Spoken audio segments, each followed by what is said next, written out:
네, 안녕하세요. 중국 공산당 인민해방군, 글로벌리스트 흑막 세력, 악마의 내러티브 사제들, 이 세 집단으로 이루어진 삼각편대에 대한 전 세계에 걸친 가치주권 애국민중의 투쟁을 다루는 세뇌 탈출입니다. 오늘은 정말 오래간만에 한국 정치랑 관계된 말씀을 여쭈고자 합니다. 이제 시청자님들 중에 또 제 지인들 중에 야, 백모 당신은 왜 국내 정치를 안 다루냐? 다른 뜻이 아니고 이게 지금 우리 한국의 보스 애국민중, 가치주권 애국민중의 그런 세나 힘은 너무 취약하고 지금 펼쳐지고 있는 정치 위기가 어찌 보면 저들의 내부 싸움이거든요. 그런데 이제 이런 측면이 있기 때문에 좀 다룰 맛이 안 나는 거예요. 지금 세계는 참 숨가쁘게 돌아가고 있는데 너무 그 격차가 커서 그 다음에 이제 두 번째로 국내 정치를 잘 안 다루는 까닭은 이게 벌써 이 줄을 서는 그런 풍조가 이제 유튜버나 평론가들 사이에 좀 있습니다. 그건 뭐 인정할 수밖에 없죠. 그러다 보니까 이제 자기가 지지하는 사람, 지지하지 않는 사람 이렇게 그 갈라져 가지고 사실은 별 그런 투쟁할 가치가 없는 건데 그 좀 관계가 멀어지는 그런 것도 있고 그래서 마음이 좀 상해서 가능하면 국내 정치를 안 다루려고 했습니다. 그러나 이제부터는 가끔씩 다룰 것을 약속드립니다. 먼저 이 세뇌 탈출 자율구독료 부탁 말씀 올립니다. 신한은행 140-012-108493 주 백모 프로덕션입니다. 참으로 어려울 때인데 일관되게 도와주셔서 백모 세뇌 탈출 별 지장 없이 씩씩하게 진행할 수 있습니다. 정말 너무 감사합니다. 먼저 그냥 아주 노골적으로 말하자고요. 이 판은 윤석열이 먹고 오세훈, 박형준이 뜨는 판입니다. 이것에 대해서 제가 이제 글로벌리스트 카발과의 연관성 그리고 이제 그 국내외 정세와의 연관성 그리고 우리 이 가치주권 애국민중은 이 판에 지금 이렇게 소외되어 있는 우리는 이제 말하자면 영어로 말하자면 marginalize 그러니까 이렇게 왕따당에 있는 배제당에 있는 유배당에 있는 존재들이거든요. 이 존재들은 이 판에서 어떤 관점으로 이 판에 대해서 우리가 움직이고 실천해야 될 것인가 이런 주제로 나눠서 말씀을 잠깐 드리겠습니다. 지금 이 글로벌리스트 카발 바이든 행정부 여기는 지금 문재인 586을 버렸습니다. 이게 왜 그러냐면 이들이 뭐 특별히 바르기 때문에 버린 게 아닙니다.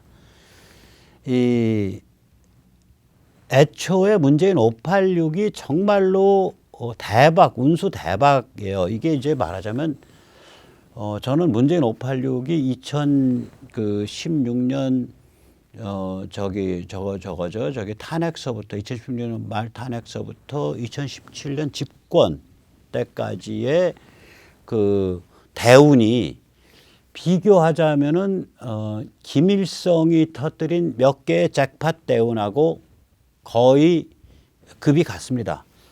김일성 영생교가 자리를 잡을 때 이제 그 대운을 몇 번 김일성이가 이제 그 맞이해요. 첫 번째 대운이 이제 소련으로부터 낙점을 받아요. 그게 뭐 벌써 이제 45년 8월 이전에 낙점 받고 들어온 거예요. 그 무시무시한 악마. 명찰은 극동군 사령관이지만 실제로는 그 저기 커미사르 그러니까 당에서 군으로 파견된 정치인입니다. 음모 정치인이에요. 출세는 1930년대에 그 혁명 원로들을 숙청하는 숙청의 개가 됐기 때문에 출세한 인간이에요. 티모시 슈티코프죠. 슈티코프로부터 낙점을 받은 거죠. 스탈린으로부터. 그게 대운이 하나고 그 다음에 이제 1958년에 소련이 이제 그 김일성을 드러낼라 그랬고 뭐 그때는 이제 모택동도 그거에 대해서 뭐 드러내세요 뭐 이런 취지였었는데 이 드러내는 작업 실컷 2월서부터 내내 하다가 이제 8월에 김일성파와 소련에 동조하는 남로당파 뭐 연안파가 대판 싸움이 붙는단 말이에요.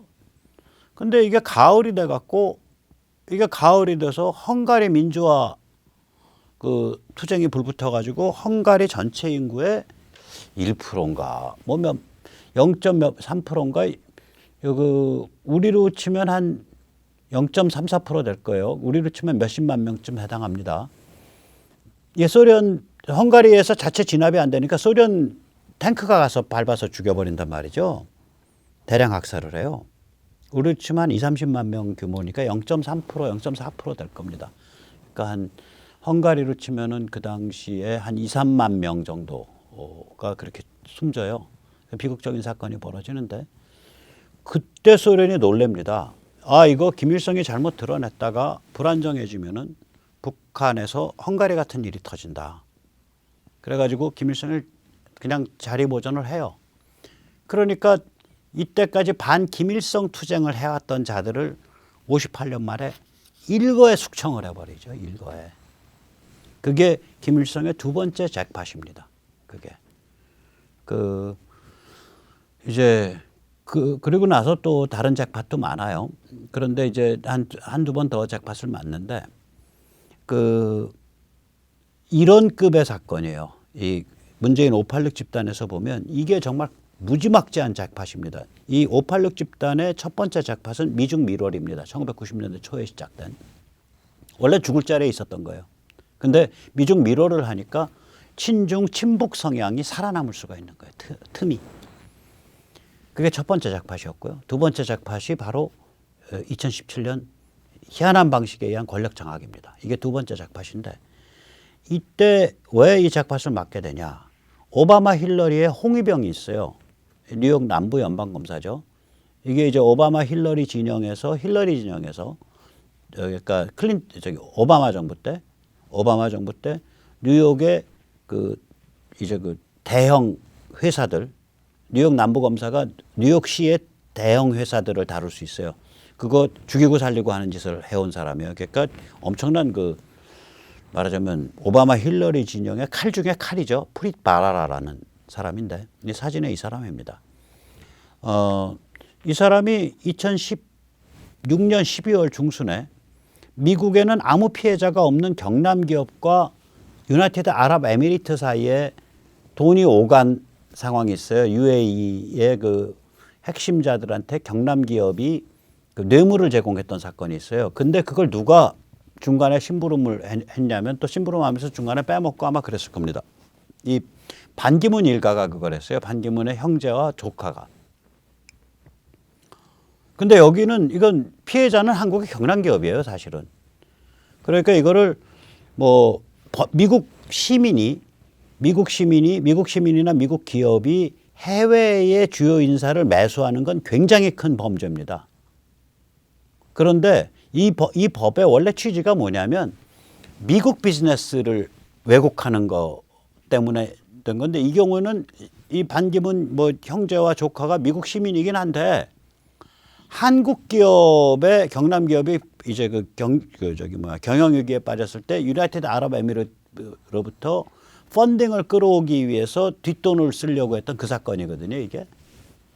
근데 이거를 법대로 엄정 처벌하겠다고 나섰다고요. 그게 12월 말이고요. 2016년. 반기문이 그로부터 한 20일 있다가 사퇴를 해버려요. 1월 달에. 그러니까 반기문이 사퇴하게 되면 문재인 586이 집권하는 거죠. 그 게임이 그런 게임이거든요. 이 사람이 어느 정도로 홍위병다운 사람이냐. 나중에 글을 쓰는데 힐러리 메일 서버 사건에 대해서 글을 씁니다. 아시다시피 힐러리 메일 서버 사건은 뭐냐면 힐러리가 2012년 말까지 국무장관을 할 때 국무부의 장관이면은 미국 권력 지금 승계 순위가 몇 번째예요? 한 세 번째쯤 되잖아요. 부통령 다음에 하원 의장, 그 다음에 국무장관이니까 무지하게 높은. 그러니까 장관 중에서 제일 급이 높은 게 국무장관인데 미국에선. 그러니까 엄청난 정보가 오가는 그런 이메일들인데 그 이메일을 힐러리가 집에 있는 개인 메일 서버로 포워딩 시켜서 다시 전달받아서 썼단 말이죠. 이게 있을 수 없는 일이에요. 거기다가 그걸 계속 국무부의 보안 관리자들이 그렇게 하시면 안 됩니다라고 얘기했는데 그걸 묵살하고 그냥 개인 메일 서버로 쓴 거예요, 힐러리가. 이제 그게 선거판에서 2016년에 불거져 나왔다고요. 그래서 락허업이 나왔죠. 야, 힐러리 감옥에 가도 이게 트럼프 지지자들이 주장한 거죠. 락허업. 그래서 그 상황에서 이제 그걸 FBI가 조사를 해야 되니까 힐러리를 그때 뭐 처벌할 가치가 없다라고 FBI가 풀어줬어요. 풀어주면서 당시에 지금 글로벌리스트 카발입니다. 그 FBI 그 악랄한 제임스 커미 국장이 그래도 자기가 FBI 국장으로서 면은 좀 세워야 되니까 힐러리 그 전 장관의 행위는 부적절하긴 하지만 어쩌고 저쩌고 그러나 처벌은 안 하겠습니다. 기소는 안 하겠습니다. 뭐 이런 식의 발표를 했는데 그 앞에 왜 사족을 붙였냐 이거예요. 부적절하긴 하지만이라고.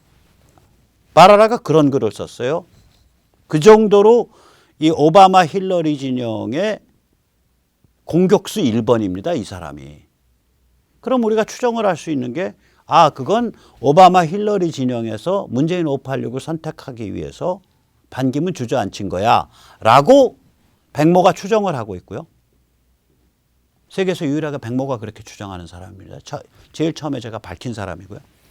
목적이 뭐야 도대체? 그러면 목적은 한반도를 불안정하게 만들어. 그때는 이미 트럼프가 당선이 된 상태니까 트럼프를 함정에 빠뜨리는 게 목적이었을 거다. 한반도가 불안정해지면 이제 그 사람들이 트럼프를 볼 땐 굉장히 이고라 그러죠. 에고. 그걸 이고, 영어로는 이고라 그러죠. 오기가 강하고 잘난 체하고 나르시스적이고 충동적인 사람이다라고 이제 성격 분석을 그렇게 하고 있을 때예요. 이 오바마 힐러리 진영은. 그러니까 한반도를 불안정하게 하면 덜컥 뭐 북한을 폭격한다든지 준비도 안 되고 전쟁 벌인다든지 해서 아주 여기를 굉장히 심한 위기를 자초할 거다라고 판단했을 것이다. 라고 백모는 추정합니다. 백모의 일종의 음모론인데 백모의 이론입니다. 뭐 믿으셔도 되고 안 믿으셔도 됩니다. 제 주제에 그거 이상의 그런 정황적 증거 왜 엄벌에 처하겠다고 막 난리를 부렸고 나중에 집행유예를 풀려났어요. 그 두 사람. 제가 알기로는. 나중에 재판받았을 때. 난리를 부렸고 그 난리 부린 지 한 20일 만에 반기문이 주저앉게 되고 사실은 미국에서는 그 처벌의 가치가 없는 정도의 사안이라고 저는 생각을 해요. 왜냐하면 고국 한국의 위기에 빠진 기업을 펀딩을 해주려고 한국 기업의 돈으로 그 유나이티드 아랍에미리트의 유력자를 매수하려고 했던 사건이란 말이에요. 그러니까 그 정확하게 전달도 안 됐고 그럼 이게 라비하다가 마른 건데. 그래서 저는 이거는 다른 문맥이 있는 사건이다. 다시 말하자면 그 글로벌리스트 카발 음모 세력이 한반도를 위기에 빠뜨릴 수 있는 한반도를 불안정하게 만들 수 있는 문재인 586한테 권력을 밀어줌으로써 한반도가 불안정하게 됐을 때 트럼프가 덜컥 거기에 제대로 대응 못하고 덜컥 일 저지르면 트럼프를 함정에 빠뜨릴 수 있다라고 계산했을 것이다 라는 게 저의 음모론적 추정입니다. 지금 이제 그자들이 글로벌리스트 카발이 권력을 잡았다고요. 글로벌리스트 흑막 세력이. 그럼 이자들 입장에서 문재인 586 어떻게 보이냐 이거예요. 굉장히 부담스러운 거예요. 한반도를 불안정하게 만들어서 자기들을 이렇게 늪으로 끌어들이는 그런 짓을 저지를 수 있는 극도의 저질 기회주의자 권력광들이라고 보고 있을 거라고요. 얘들은 철학도 없고 전략도 없고 뭐 북한하고도 잘 지내는 것 같은데 또 그렇다 그래서 북한에 목숨 바치는 충성파도 아니고 베이징과 잘 지내는 척 하는데 또 베이징에 목숨 바치는 충성파도 아니고 미국과 잘 지내는 척 하는데 자기들 계산 따로 돌고 있고 이 럭비공이 어디로 튈지 모르는 그런 굉장히 불안정한 럭비공으로 문재인 586을 보고 있을 거다. 글로벌리스트 카발은. 왜냐하면 바로 그렇기 때문에 권력을 줬거든요. 그렇게 보았기 때문에. 그러면 지금 자기들이 권력 잡은 입장에서 쟤들 이제 수명 다 했어 라고 할 수밖에 없는 거예요. 그래서 전체 이 미국의 관점에서 봤을 때 한미 관계의 관점에 봤을 때 문재인 586은 죽을 자리에 들어서 있는 거고 윤석열이 먹고 오세훈 박형준이 뜨는 판이 된 거예요. 이게 판세가. 정세로 한번 보죠. 2022년 3월이면 또 2월이면 또 뭐 2021년 초면 해외는 어떻겠냐. 일단 미국 글로벌리스트 카르텔에 대한 마가, 즉 우리말로 하면 보스죠. Value Oriented Sovereign State, 가치지향 주권국가. 이 진영의 대승리가 가시권에 잡히는 그 시점이 돼요. 그러니까 그런 상황에서 윤석열이 먹게 되면 그런 상황에서 대통령 되는 거예요. 오세훈, 박형준이 먹게 되면 그런 상황에서 이제 지자체 선거로 들어가는 거예요. 6월 달이 지자체 선거니까.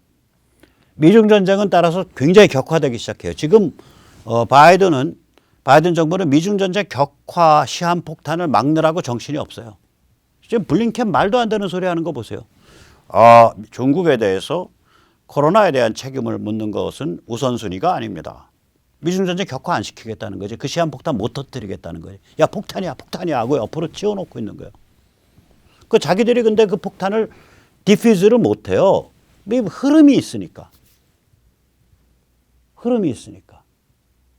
그 블링컨 가서 알래스카에서 그렇게 쥐어 깨지고도 거의 개 굴욕을 당하고도 중국에 대해서 별다른 조치를 지금 못 취하고 있잖아요. 또 거꾸로 완전히 친중으로 돌아가지고 중국에 대한 무슨 뭐 제재나 혹은 그 무역 관세, 지금 원래 평균 한 4, 5% 관세였다가 지금 19% 관세거든요. 그게 이제 트럼프 때 그렇게 된 건데 평균 19% 관세인데 그걸 낮추지도 못하고, 그러니까 친중 종중 정책을 또 내놓고는 못해요. 기껏 한다는 게 이란을 다시 숨구멍을 터져가지고 그 지오폴리틱스 전 세계 지정학에서 중국이 숨쉬고 돌아다닐 수 있는 판을 키워주는 거, 그거 정도를 시도하는 거, 그것도 시도예요. 저 그거 관찰하기 참 어려울 거다. 이스라엘과 아랍권의 반발이 워낙 거세기 때문에 그 관찰이 쉽지 않을 거다라고 보고 있습니다. 어쨌거나 지금 그 바이든 정부는 친중 종중 방향으로 획가닥하게 돌지도 못하고 기껏 한다는 짓이 미중 전쟁이 격화되지 않도록 시한폭탄을 지금 뭐 이제 그 폭발 기폭 장치 해제하려고 막 난리를 부리고 혹은 그 격화하지 않도록 미루는 것밖에 못 하고 있는데, 이게 판이 올해 이제 2022년 초가 되면 사람들 눈에 올해 지금 11월 선거에서 민주당 개판 나는 거야 라는 게 눈에 보이기 시작하면 이제 분위기가 달아오르죠. 그래서 미중 전쟁이 격화되기 시작한다는 거예요. 그다음에 영국, 유럽, 인도, 일본, 오스트레일리아에서는 지금도 이미 보스 흐름이 거세지고 있고요. 그리고 당연히 세계적으로 팬데믹이 극복되는 분위기가 될 거라고요. 벌써부터 이제 그러니까 지금부터 1년 후면 그렇게 되는 거죠. 국내는 지금부터 그 징조가 명확하죠. 우선 하나는 팬데믹 극복이 앞으로 이제 가시권에 들어오면 들어올수록 애국민중의 움직임이 활성화되죠. 올해 말부터는 굉장히 활성화될 거라고요. 애국민중의 움직임이 앞으로 6개월 지나고 뭐 이러면은. 그 다음에 문재인 586 집단은 박살내버려야 된다라는 그런 국민적 공감대가 이제 40대까지 퍼졌다고요. 40대가 문바의 핵심 그 인구 블락인데 거기까지 퍼졌단 말이죠. 이 상태이기 때문에 판 자체가 지금 윤석열이나 국민의힘의 대운이 와 있는 판이에요. 이거는 현실이에요. 여기까지는.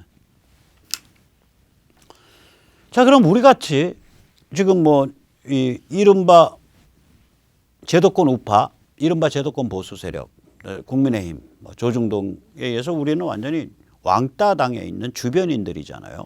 주변 세력이잖아요. 마셔널라이즈도 있잖아요. 우리 보스는 Value Oriented Sovereign State, 핵심 가치를 지향하는 주권 국가를 강화해야 된다라는 관점을 가진, 아직 새싹 단계예요. 우리 대한민국의 보스가 언제 있었어요? 이제 만들어지는 거죠. 그럼에도 불구하고 우리 애국민중 진영이 얼마나 취약하냐면 단일 블락으로는 이 별것도 아닌 보스가 애국민중 중 가장 강력한 블락입니다.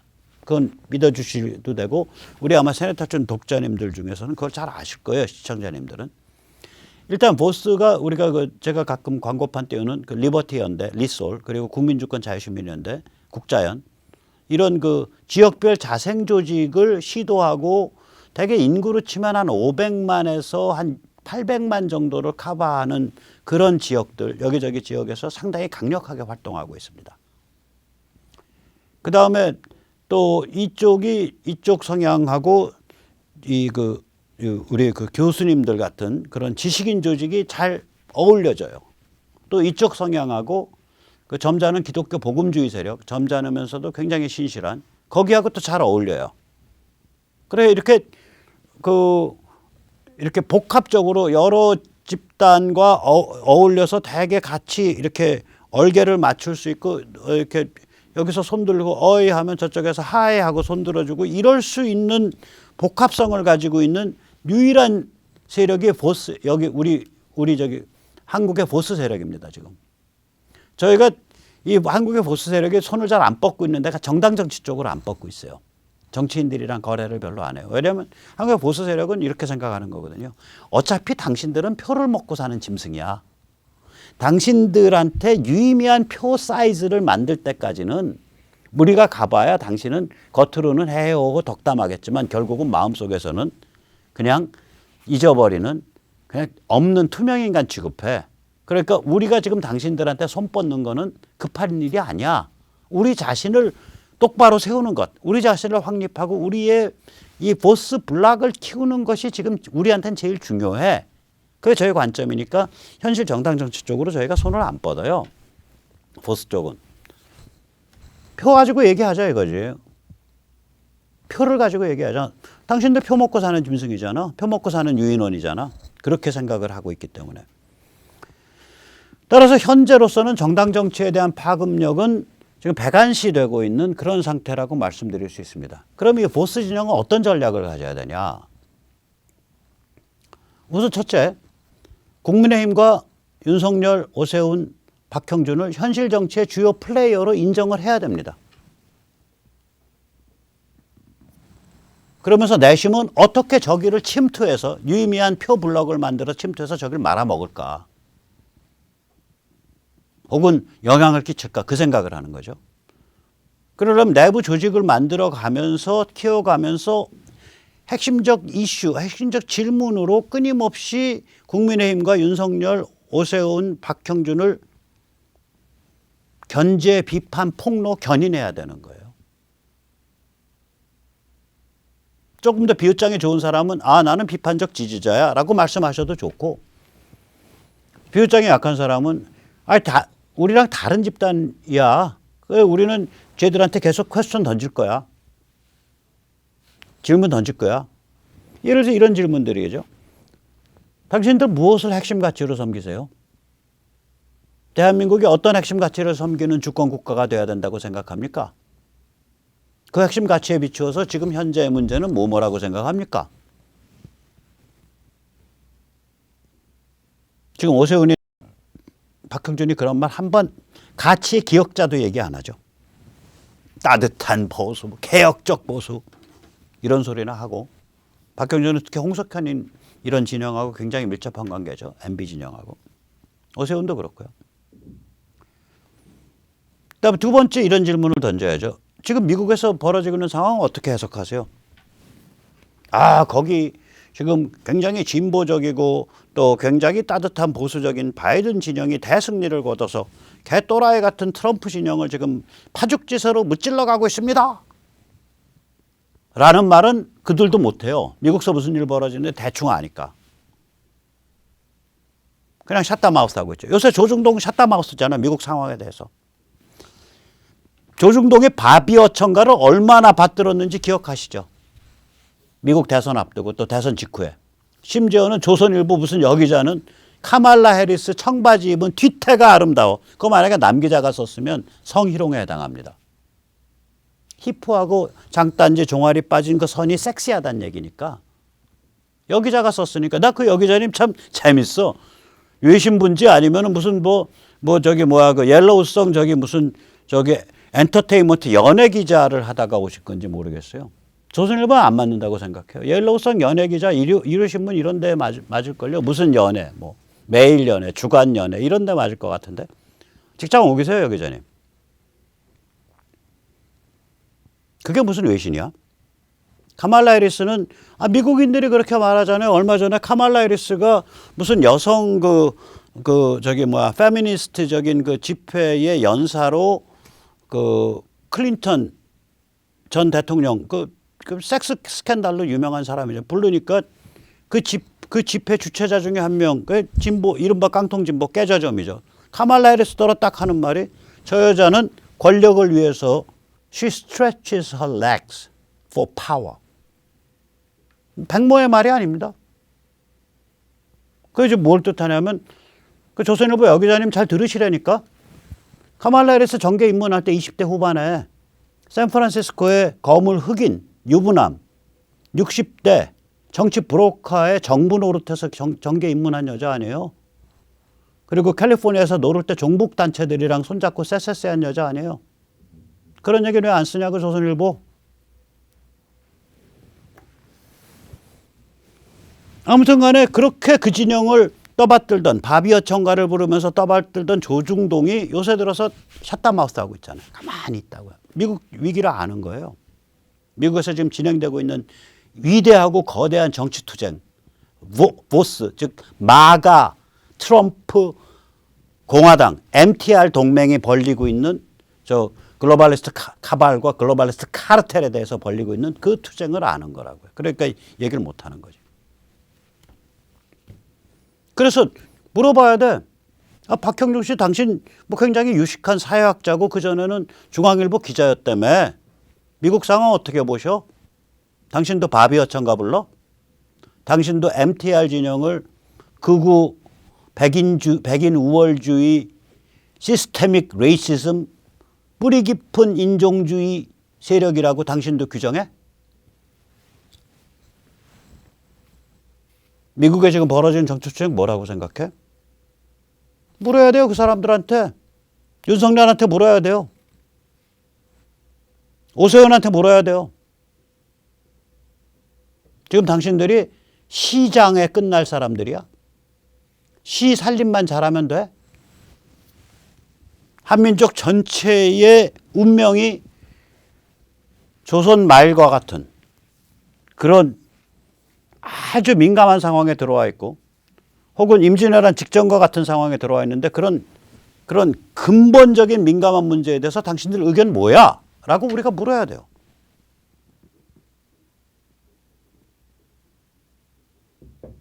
세 번째, 중국에 대해서 어떻게 저항할 것인가? 아, 중국과 잘 지내야죠. 여시대에서 어떻게 생각하냐? 홍석현의 리셋 코리아라는 시건방진 구호에 대해서 어떻게 생각하냐? 물어야죠. 박형준한테, 오세훈한테, 윤석열한테. 네 번째, 저 문재인 586 집단과 싸운다며 그들 주저앉히겠다며 오케이? 상대방을 무슨 이슈로 공격할 텐데?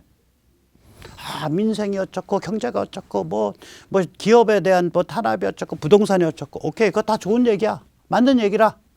근데 그것뿐이야. 그것뿐이야. 교육, 문화, 정신, 한미동맹 여기에 대해서는 샷다마우스야? 나경원이가 사드 반대한다는 그 사람들하고 같이 사드 배치할 때 누구지? 정동영이 아마 김부겸도 같이 간 것 같은데 나경원 아마 그쪽이랑 쎄쎄쎄하고 미국 방문했는데 당신들 그 사건에 대해서 어떻게 생각해? 윤석열 다시도 똑같은 짓 할 거야? 그런 핵심적 한미동맹 문제 터졌을 때? 표 도망간다고 그런 짓 할 거야? 나경원이가 그때 한 것처럼? 오세훈 당신 거기에 대해서 어떻게 생각해? 이런 문제를 물어야 돼요. 박형준 당신은 어떻게 생각해?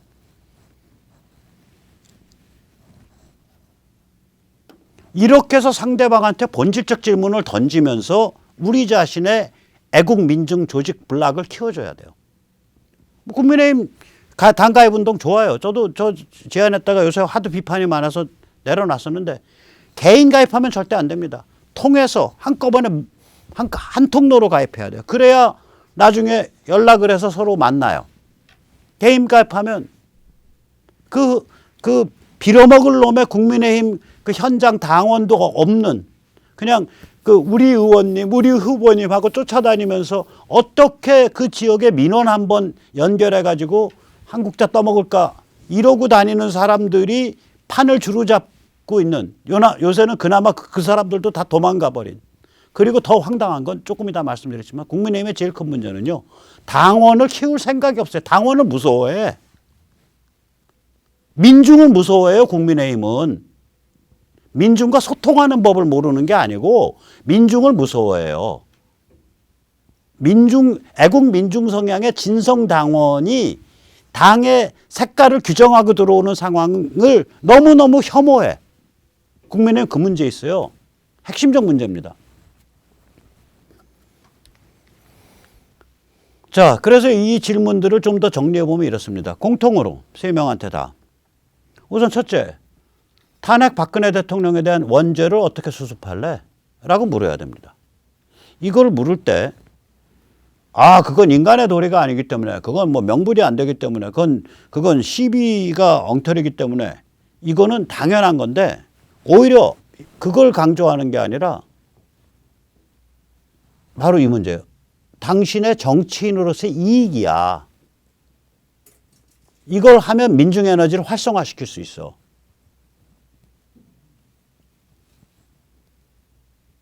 당신이 판단을 박 대통령 그때 점잖게 그냥 사임하셨으면은 안 다쳤지. 그걸 고집 부려가지고 끝까지 있다가 그렇게까지 한 건데 그걸 이제 와서 어떻게 하라고 저질러진 물이구만. 이렇게 판단을 하더라도 그 판단에 대해서 물론 그것도 시비 다 따져야 되지만 지금 당신 당장의 이익을 생각해, 표를 생각해 보자 이거야. 민중에너지를 급활성화시킬 수 있다 이거야. 이걸 잘만 다루면. 근데 이 자들이 안 다룬단 말이에요. 지금까지는 국민의힘 안 다뤄왔어요. 외면하잖아요. 외면한다는 건 뭐냐면 다른 말로 표현드릴게요.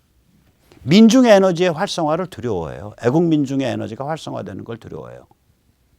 애국민중의 에너지가 활성화돼서 이게 당원으로 쫙 차고 올라오면요. 자기들만의 권력 게임, 자기들만의 리그가 깨져요. 이게 이 자들의 악몽이에요. 그러니까 윤석열한테도 물어야 돼요. 당신 지금 판세가 그렇게 가는 것 같으니까 그 권력 게임에 취해가지고 당의 밑바닥에서 끌어오르는 애국민중의 에너지는 그냥 배관시하고 그냥 말려 죽이려는 게 당신의 정치인으로서의 비전이야? 혹은 국민의힘의 체질을 고쳐서 애국민중의 에너지를 결합할 수 있는 그러한 당으로 바꿔내는 게 당신의 비전이야. 당신은 당 하나, 정당 정치나 아무 상관없이 대통령의 대자만 먹으면 돼? 이렇게 물어야 돼요. 오세훈 박형준한테 마찬가지로 그렇게 물어야 되죠. 중국이 어떻게 저항할 것인가 물어야 돼요. 그 다음에 더 중요한 건 뭐냐면 자 지금 공약 보세요. 공항을 가덕도 공항을 부산 완성시키고 자기 부상 열차를 놓고 전부 물질만 얘기해. 오세훈은 부동산이 어쩌고 재개발 물질만 얘기해. 묻고 싶은 게 있어요. 야, 니들 물질에 환장한 놈들이냐? 조상 대대로 굶어 죽은 거지 거렁뱅이만 있냐? 교육, 문화, 정신의 전쟁은 어떻게 할 텐데? 뭐가 문제야?